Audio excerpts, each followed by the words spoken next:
코로나와 더위 때문에 어쩔 수 없는 집콕 생활에 한 줄기 빛이 되어주는 책 읽기 시간 북구북구.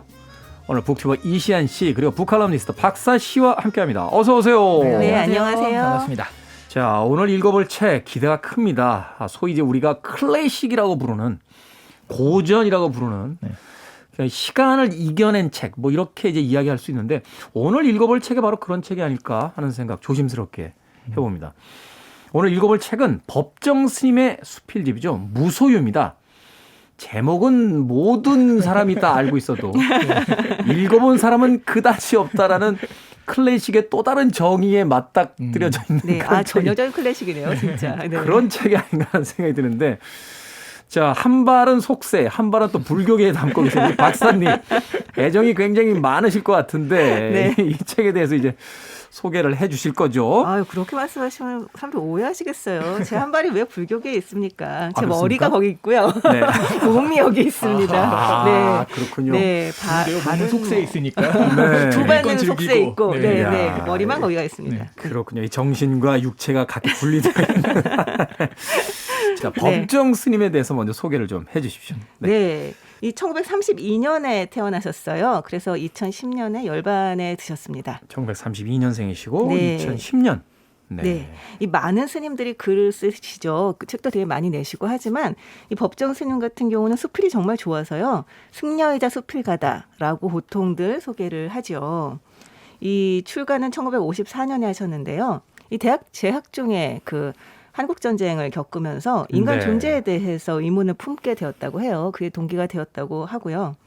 정말 대쪽같기로 유명한 스님이었습니다. 엄청나시죠? 네네. 1971년에 그 박정희 독재에 맞서서 함석헌, 장준하와 함께 우리나라 최초의 제야민주단체죠.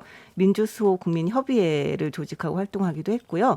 이 종교 간의 대화에도 굉장히 앞장서서 나서서 말씀하셨던 분이시기도 하고요. 1994년에 시민운동단체인 맑고 향기롭게를 만드셨습니다. 그리고 그 요정 건물이었던 대원각을 희사를 받았어요. 그래서 네. 그것이 바로 지금 현재의 길상사가 되었죠. 참 이 그 법정 스님에 대한 이야기는 우리가 전설처럼 듣게 되는 여러 가지 이야기들이 있잖아요. 맞아요. 그리고 그 생전의 어떤 사진이라든지 이런 거 보면 정말 외모가 네.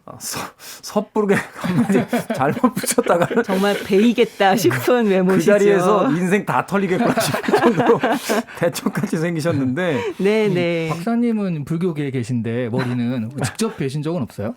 아, 네. 직접 뵌 적은 없어요. 직접 뵌 적은 없는데 한번 뵀으면 정말 좋았겠다는 생각은 좀 하죠. 근데 할 수 없죠. 예. 그렇죠. 그 20권이 넘는 책과 번역서를 내셨는데요. 이 돌아가실 때 사후에는 책을 출간하지 말라라는 유언을 남기셨죠. 그 유언을 받들어 출판사들이 책을 더 내지 않기로 합의를 했는데요. 절판시키셨죠? 네, 다 절판시켰죠. 문제는 그 때문에 기존에 나와 있던 책들이 10만 원이 넘는 돈에 거래되는 일종의 아수라장이 벌어지게 되는 거죠. 원하셨던 네. 거하고 완전 반대 방향으로 가게 된 거죠. 네. 사실은 이 법정 스님이 그 책을 그렇게 많이 내셨던 이유 중에 하나가 많은 학생들이 이제 학비를 그 인세를 가지고 또 내주신 경우도 저희가 일화로서 굉장히 많이 알고 있었고 네. 그 이후에는 이제 세상에 남기지 마라라고 해서 다 그 절판시켜라라고 했는데 사실은 그 이후에 저도 중고 서적 가면 책 구하기가 쉽지가 않아서 금액이 점점 올라가고요. 네.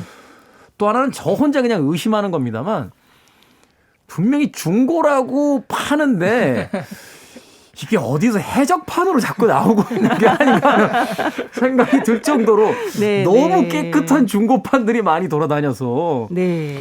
저도 사실 이번에 조사하면서 깜짝 놀랐는데 얼마 전에 1993년판 무소유가요. 110만 원의 경매에서 낙찰된 적이 있다고 그래요. 네. 이건 좀 하나 가질 걸 하는 생각이 아니, 저기 들더라고요. 여러분 법정 스님이 뭐라고 하셨을까요? 안 되죠. 네. 나겠죠. 어쨌든 지금 네. 그래도 읽을 수는 있습니다. 지금 그 세우셨던 맑고 향기롭게라고 하는 단체에 가입을 하시면 전자책으로 보실 수가 있어요. 전자책으로. 네. 그리고 웬만한 도서관에는 다 한 권씩 들어가 있는 책이니까. 그럼요. 네, 어디서든지 볼 수 있습니다. 더군다나 또 한 번 깜짝 놀라게 되는 건 글을 정말 잘 쓰십니다. 정말 잘 쓰시죠. 네, 그 칼럼으로 이루어져 있는 그 단문의 어떤 이야기들 속에서 정말로 인사이트라고 요새 하죠. 어떤 영감을 불러일으키는 그 깨달음 같은 것들이 너무 반짝반짝거려서 다시 읽으면서도 깜짝 놀랐던 그런 기억이 있습니다. 자, 1970년 전후에 쓴 수필 총 35편을 엮어서 76년에 발표를 했습니다. 앞서 잠깐 이야기하다 말았습니다만 이 책을 읽으면서 다시 한번 놀라게 된 건 50년 전에 쓰여진 글들인데 지금의 우리 상황과 너무나 절묘하게 맞아떨어져서 이 책이 가진 생명력이 여전하구나 하는 생각을 해보게 됐는데, 자, 그 시대와 지금 시대에 어떤 공통점이 있기 때문에 분명히 다시금 이 책에 대한 어떤 그 깨달음이 우리에게 유효하게 다가올 거고, 또한 그 시대와 또 지금의 어떤 차이점도 분명히 존재할 것 같은데, 네. 두 분이 생각하시기에 그 공통점과 차이점과 공통점은 어디 있다고 보세요? 일단 지금 50년을 건너와서 우리한테 전해주는 메시지를 보면 지금 너무 일단 버려라. 가진 거 버려라. 미니멀리즘 요즘에 유행을 하잖아요. 네. 최근에 뭐 그 넷플릭스인가요? 곤도마리의 정리법부터 시작해서 네. 그 일본에서 또 한참 그 화제가 됐던 그 나는 단순하게 살기로 했다 같은 네. 책들, 미니멀리즘의 어떤 폭발들이 있는데 법정 스님은 50년 전에 아셨어요. 그거.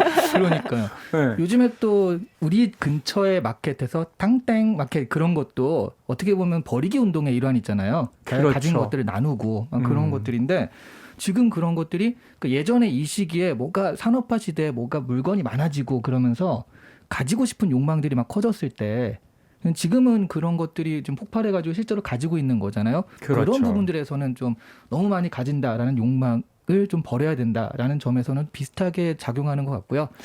근데 비슷하지만 완전히 다를 거라는 생각이 네, 드는 게 네. 지금 우리는 물적 풍요를 몇십 년간 누려왔잖아요. 네. 그러다 보니까 이것이 더 이상 우리에게 어떤 행복을 선사하지 못한다는 걸 이제 알게 돼서 네, 네. 그러면 우리는 더 단순해져야 되고 더 비워야 된다라는 네. 걸 이제 당연히 알게 되는 수순에 와 있는 건데 네. 네. 근데 제가 생각하는 차이점은 그 테디가 말씀하신 것도 있지만 예전에는 되게 노력하면 가질 수 있다는 희망이 있는 시기였잖아요. 그러니까 열심히 하면 가질 수 있다. 근데 지금은 노력해도 가질 수 없다라는 생각이 드는 것들이 좀 있어요.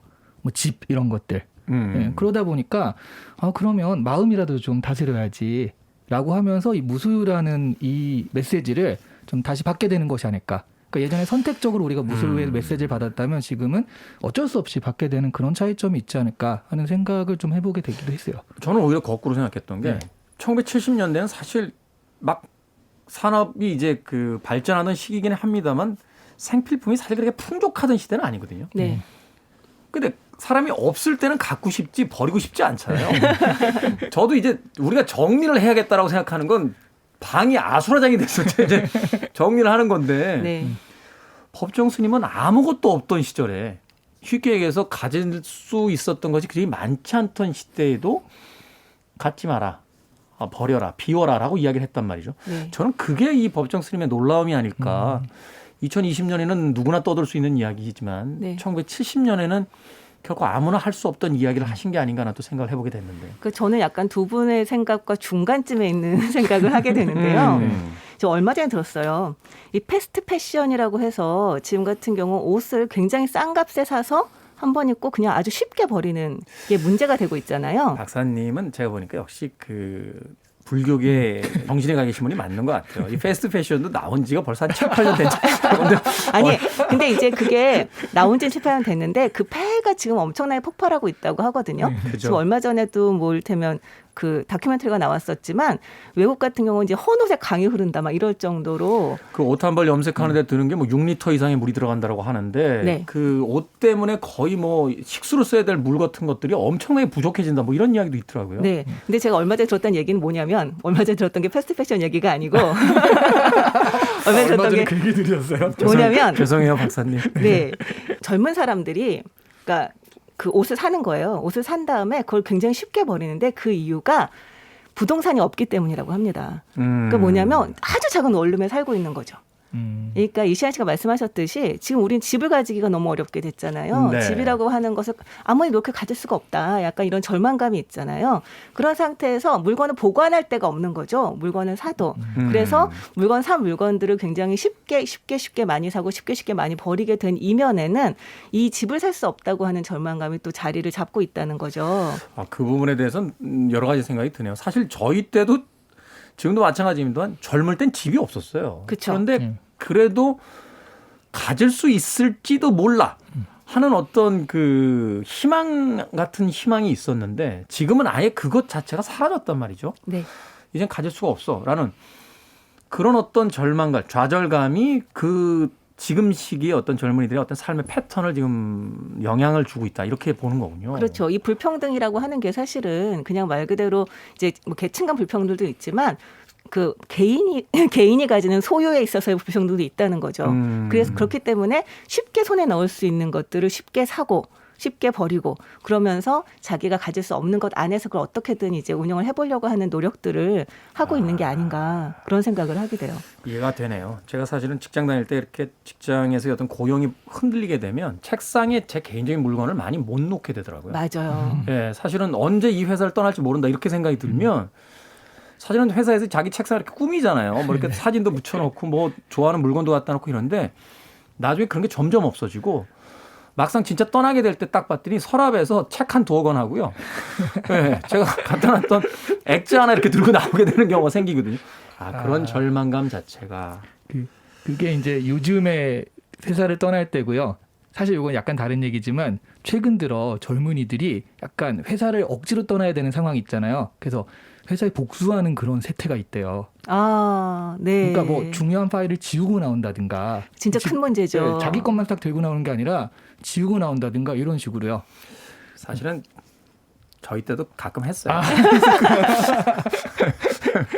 지우지까지는 않았고요.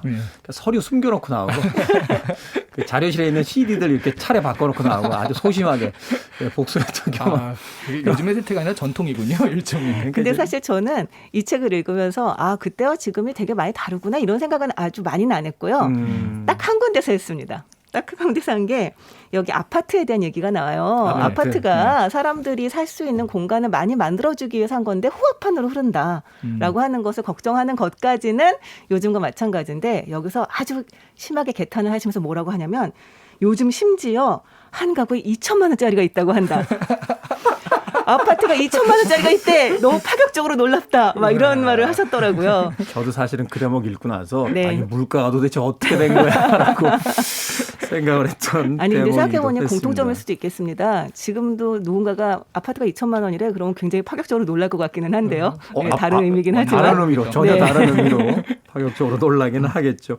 네. 근데 그런 면에서 보면 이 그 법정 스님께서 참 공부가 정말 잘 돼 계셨다라는 생각을 하게 되는 게 이 아파트라는 게 사실은 서민들의 주거를 위해서 이 말하자면 만드는 데 있어서 단가를 낮추기 위해서 이제 개량화된 어떤 주거의 형태들이잖아요. 네네. 그런 것들을 가지고 이제 아파트가 시작이 됐는데 그것이 호합한 아파트로 흐르면서 현대에 쇠퇴와 있는 걸 보면 2020년에 법정 스님은 다시 한번 그 아파트에 대해서 뭐라고 쓰셨을까 하는 생각 해보게 됩니다.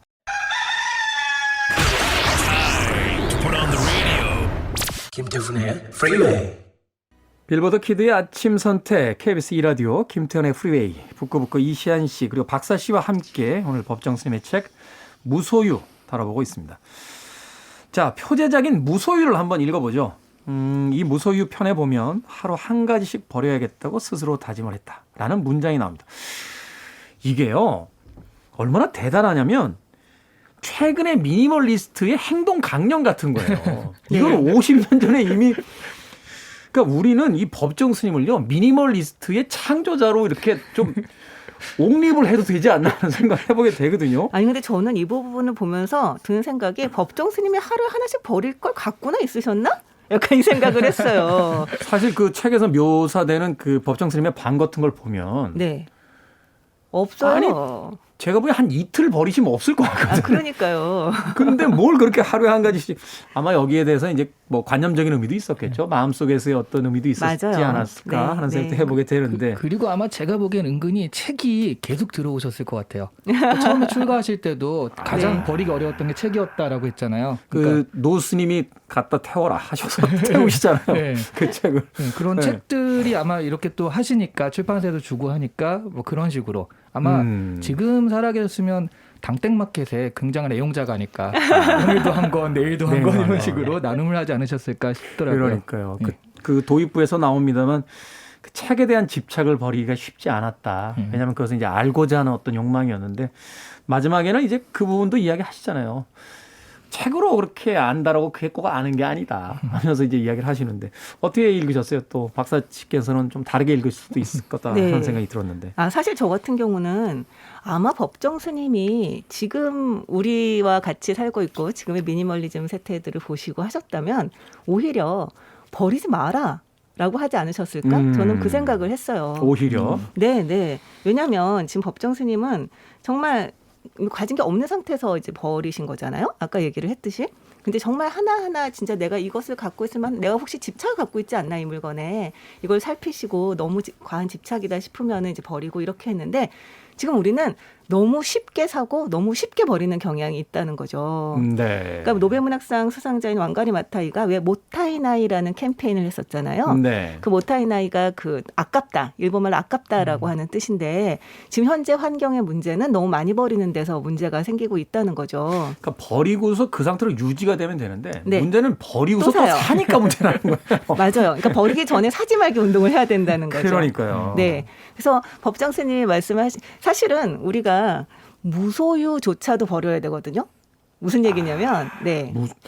약간 그 느낌이네요. 번뇌를 벗어나고 싶다는 욕망마저도 버려야 된다. 뭐 이런 이런. 점점 네. 선문답으로 가고 있는 그런 느낌이 드는데요.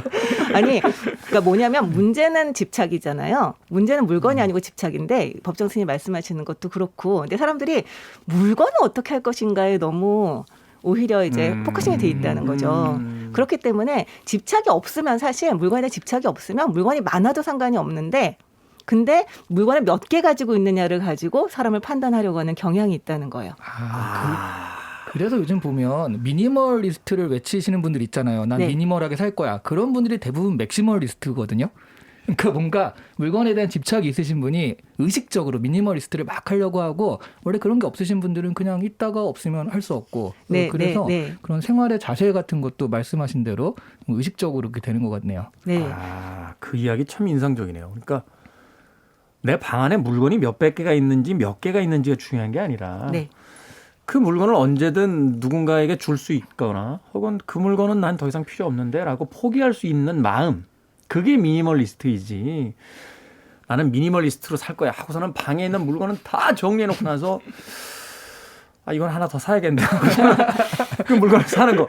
그래서 물건의 가지수가 넌 100개 있니? 나는 말하자면 30개밖에 없는데 내가 더 미니멀리스트야. 이렇게 이야기할 수 있는 게 아니다. 네. 게다가 요즘 같은 경우는 미니멀리즘 하시는 분들이 약간 자칫 잘못 이제 빠져드는 게 가장 좋은 물건을 하나 사는 거죠. 그리고 이제 나머지를 버리는 건데 아까 말씀하셨던 곤도마리에 같은 경우가 쇼핑몰을 하시잖아요. 네. 그것 때문에 욕을 엄청나게 먹으셨어요. 그럼요. 다 갖다 그럼요. 버리라고 하더니 결국은 당신 물건 사라는 거냐 뭐 이래가지고 그렇죠. 난리가 났었죠. 그렇죠. 그러니까 정말 남은 물건에 가지는 집착이 100%고 그 모든 물건에 가진 집착이 100%라면 하나하나의 물건들에 가진 집착들은 물건 많을수록 또 적어질 수밖에 없는 거잖아요. 네. 그러니까 중요한 거는 뭐냐면 정말 물건의 개수가 문제가 아니라 네. 정말 말 그대로 여기 이 에세이 보면 몇 번 도둑 맞은 얘기가 나오잖아요. 예, 도둑 맞은 얘기가 나와요. 그리고 아니 내 방에서도 뭘 훔쳐갈 게 있다라는 게 스스로 창피했다라고. 네. 그리고 되게 재미있는 에피소드가 나오죠. 도둑이 그 훔쳐간 시계를 팔려고 가 있는 그 현장에 하필이면 딱 시계를 사려고 가서 만나신 얘기도 나오죠. 네. 근데 어쨌든 그래서 자기 시계를 자기가 사오셨다고 1,000원 주고 사왔다라고 얘기를 하시죠. 네. 아니 근데 그 이야기는 박사 씨께서는 법정 스님 만나뵌 적 없더라고 하셨는데 만나고 오신 분 같아요. 이야기 듣고 나니까 곤도마리의 그 쇼핑몰이 얼마나 곤도마리의 그 정리법에 대한 허상을 보여주는지를 바로 알 수 있네요. 네, 법정 그렇습니다. 스님은 바로 그 단계보다 훨씬 더 앞에 가신 분이네요. 네. 그러니까 집착을 버려라. 물건이 아니라. 그리고 또 하나는 제가 이걸 보면서 느꼈던 게 사실 여기서 무소유라는 게 아무것도 갖지 않는 것이 아니다. 불필요한 것을 갖지 않는다. 이런 뜻이라고 하잖아요. 마지막에는 그 사람들과 인연도 함부로 맺지 말라고 네, 하셨잖아요. 근데 네. 그런 거, 그러니까 내가 사실은 사시는 분들은 내가 뭐가 필요하고 뭐가 불필요한지 잘 몰라요. 딱 보고서 굉장히 좋아 보여 해서 사는데 막상 집에 가면 필요가 없거든요. 그렇다는 얘기는 먼저 자기 자신이 뭐가 필요한지를 정말 분명히 파악을 해야지 내가 사고 말고를 정할 수가 있잖아요. 그러니까 자기 자신에 대한 파악, 나는 뭐 삶을 살아갈 때 이런 것들을 하는 사람이다라고 해서 자기 삶에 조금 더 집중하라라는 그런 메시지라고 저는 또 생각을 했어요.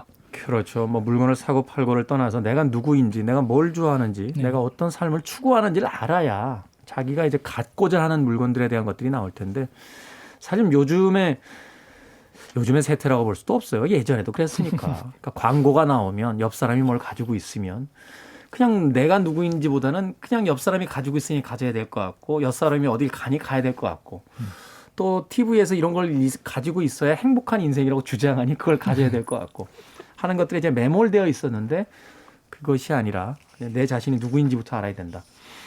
앞서 잠깐 이야기했습니다만 이 책에서 또 하나의 재미있는 이야기가 바로 사람과의 인연에 대한 이야기입니다. 물건뿐만이 아니라 쓸데없는 만남도 하지 마라.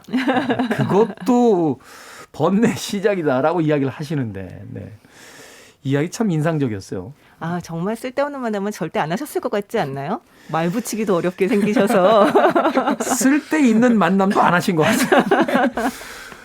네, 그러면서 이제 사람들과의 관계도 역시 나의 어떤 삶에 집중하는 것을 방해한다. 집착을 버리라고 한 것은 단순한 물질적인 것들이 아니라 네. 온전히 나의 삶에 집중해라 라고 했던 어떤 노 스님의 당시만 해도 젊은 스님이시죠. 예, 그 스님의 어떤 깨달음이 아니셨나 하는 생각 해보게 됩니다. 불교에서는 정말 인연을 중요하게 생각을 하거든요. 음. 거기다 윤회의 개념까지 또 있으니까 사실 지금 만나는 사람 중에 전생에 내 부모가 아닌 사람이 없었다. 이렇게 얘기를 해요. 어려운데요, 점점.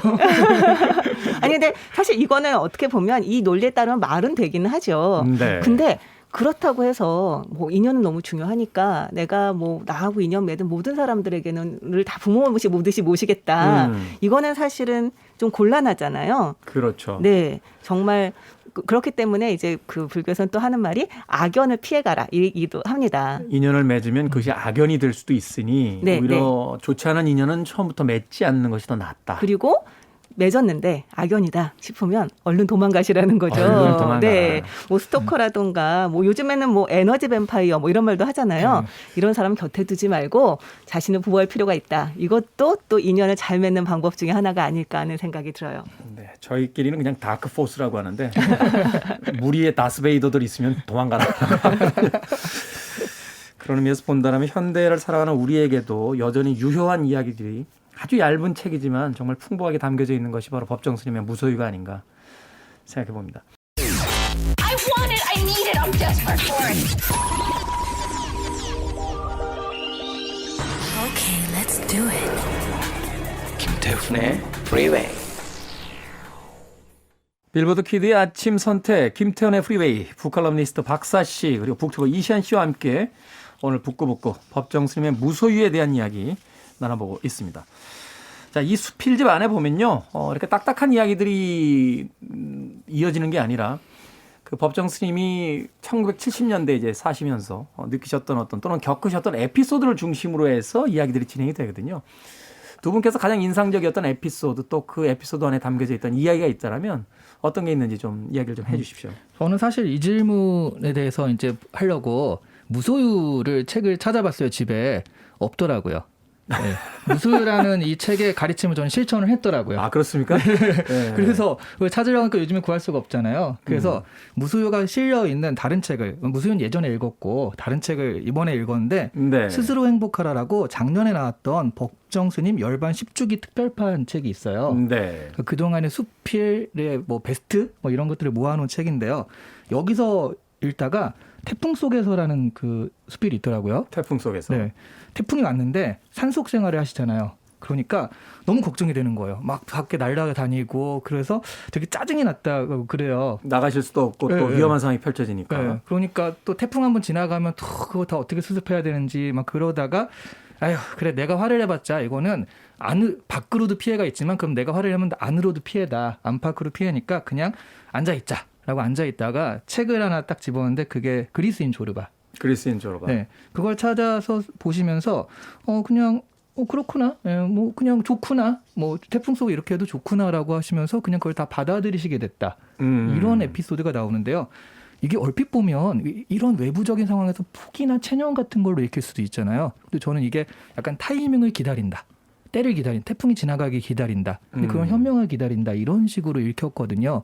그래서 법정 스님의 자세 자체가 꼭 뭐 이거 가지지 말고 가지고 그런 문제가 아니라 타이밍, 가질 타이밍이 있고 버릴 타이밍이 있고 그래서 이런 타이밍에 대한 시기에 대한 얘기를 계속 하고 계시지 않나 하는 생각이 들더라고요. 공자의 이야기처럼 순리를 거스르지 않고 네. 그냥 그 순리대로 지금 때가 아니면 기다리고 때가 되면 나아가고 뭐 그런 것들을 이제 이야기하고 있는 것 같았다. 네. 네, 그걸 이제 불교에서는 인욕바람일이라고 하지요. 인욕바람이. 네, 근본적으로 다 수용하는 것. 그러니까 이건 문제가 있으니까 뭐 어떻게 해결해야 되고 이거는 뭐 내가 너무 좋아하는 거 이런 게 아니라 네. 모두 근본적으로 다 수용하는 것을 인욕바람일이라고 보통 얘기를 해요. 바람일이요? 네, 네, 아, 네. 이건 어디 가서 써먹기도 되게 좋겠네요. 저에게 물어보십시오. 네. 제가 가끔 연락드리면 꼭 답을 주시기 바랍니다. 아유, 그럼요. 네, 언제든지요. 그 비슷한 이야기가 또 무소유에 있었잖아요.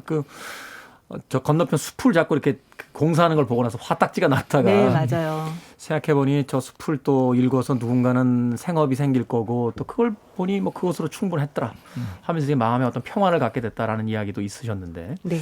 자, 박사 씨께서는 또 어떤 에피소드를 좀 저희에게 깨달음과 함께 아, 네. 전 옛날부터 좋아하던 수필이 있었어요. 그 수연 스님이라고 해서 수연 스님.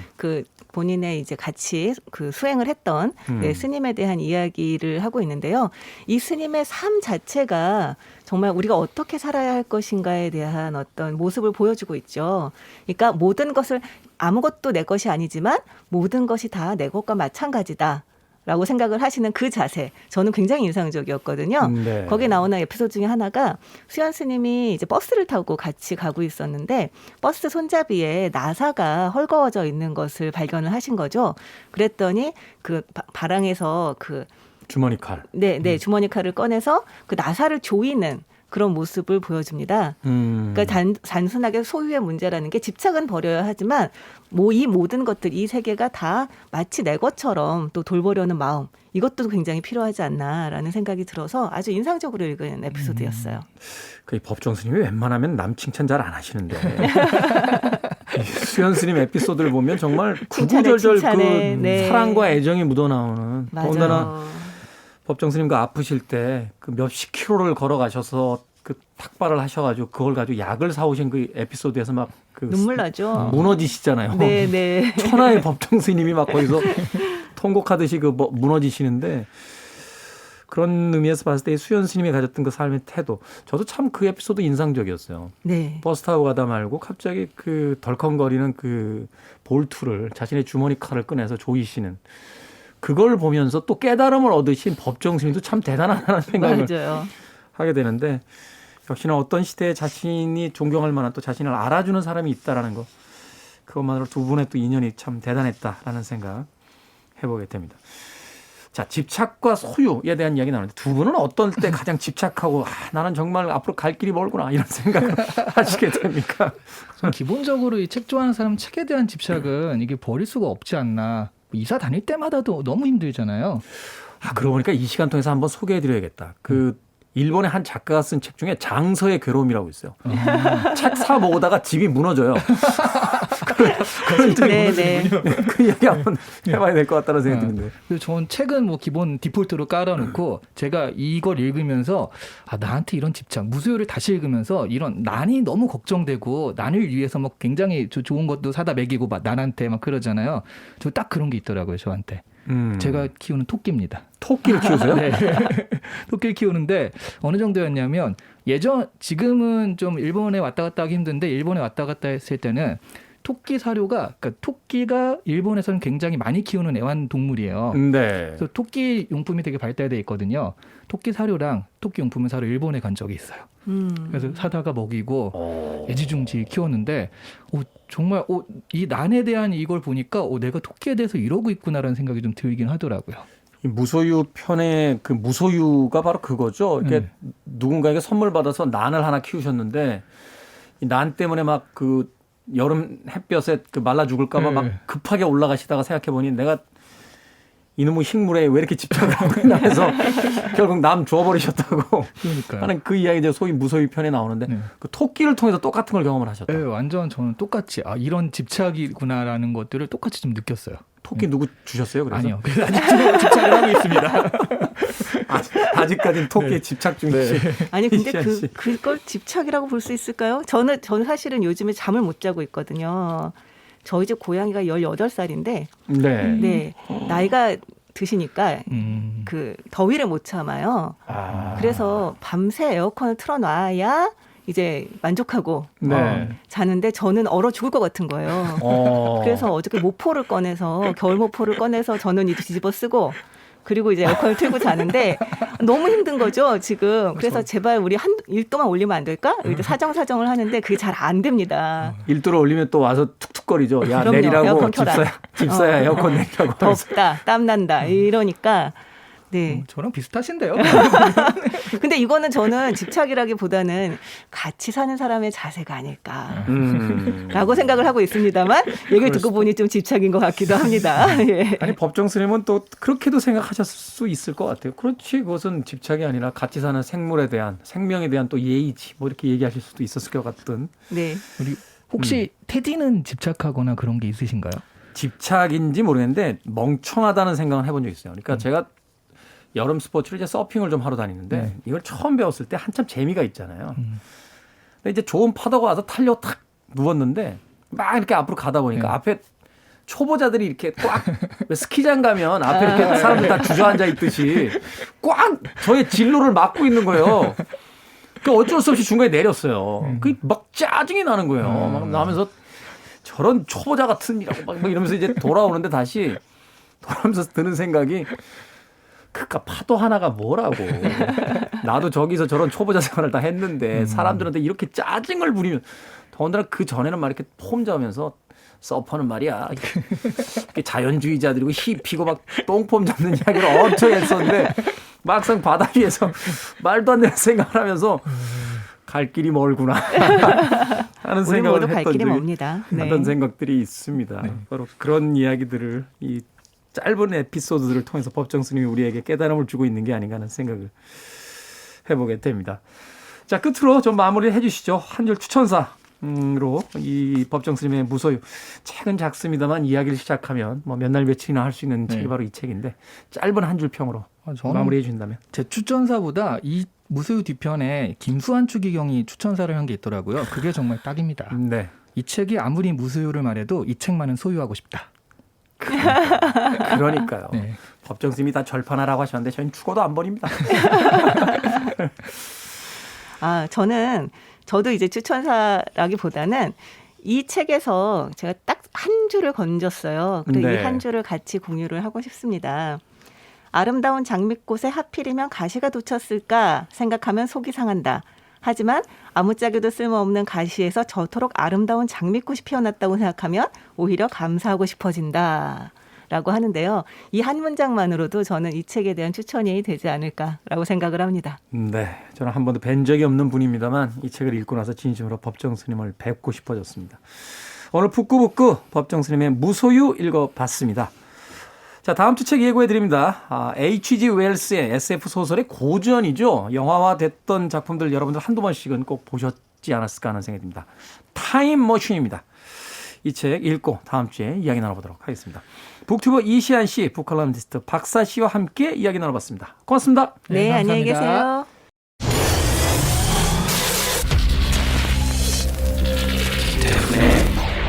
Freeway.